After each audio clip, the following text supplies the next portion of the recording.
পায়েল দেখ না, তোর ভাই আমায় একদম ভালোবাসে না। আজকে আমাদের রেজিস্ট্রি বিয়ের 7তম অ্যানিভার্সারি, প্রতিবার ভুলে যায়, আমি মনে করিয়ে দিই। এবার আমি 3-4 দিন আগে থেকেই বলে রেখেছিলাম, চলো না ঘুরতে নিয়ে চলো না।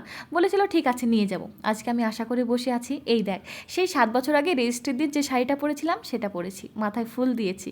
সে অফিস থেকে ফিরলো কিন্তু আমার দিকে লক্ষ্যই করলো না। ওপর থেকে আবার বন্ধুর ফোন এলো, কোথাও পিকনিক আছে, সেখানে বেরিয়ে গেল। তাহলে আমার কি কষ্ট হয় না বলতো? সে তো বাইরে গেলই, প্রতিদিন বন্ধুদের সাথেই ঘুরতে যায়, অন্তত আজকের দিনটা আমাদের সাথে করে নিয়ে যেতে পারতো। দেখ মেয়েটাও কেমন মুখ শুকনো করে বসে আছে। ভাইয়া সত্যি এটা ঠিক করেনি দিদি। চলো না আমি তুমি আর বাচ্চারা মিলেই পার্টিটা করি। না রে আমার মন ভালো নেই, যাই শাড়িটা ছেড়ে ফেলি। দিদি বাড়ি গেল আর আমি সেই সন্ধ্যেতেই স্প্রিং রোল বানালাম, বানিয়ে যে সবজিটা বেঁচেছিল সেটা দিয়ে বাচ্চাদের চাউমিন বানিয়ে দিদিকে আর দিদির মেয়েকে জোর করে ডেকে নিয়ে এলাম। তারপর আমরা বসে সুখের দুঃখের গল্প আর স্ন্যাক্সের সাথে খুব সুন্দর সন্ধে কাটালাম। আপনারা বলতে পারবেন স্ত্রীদের ছোট ছোট সুখ দুঃখগুলো স্বামীরা কেন বুঝতে চায় না? ব্লগ চ্যানেলের লিঙ্ক কমেন্টে পিন করা আছে, আপনারা গিয়ে অবশ্যই চেক করে নেবেন।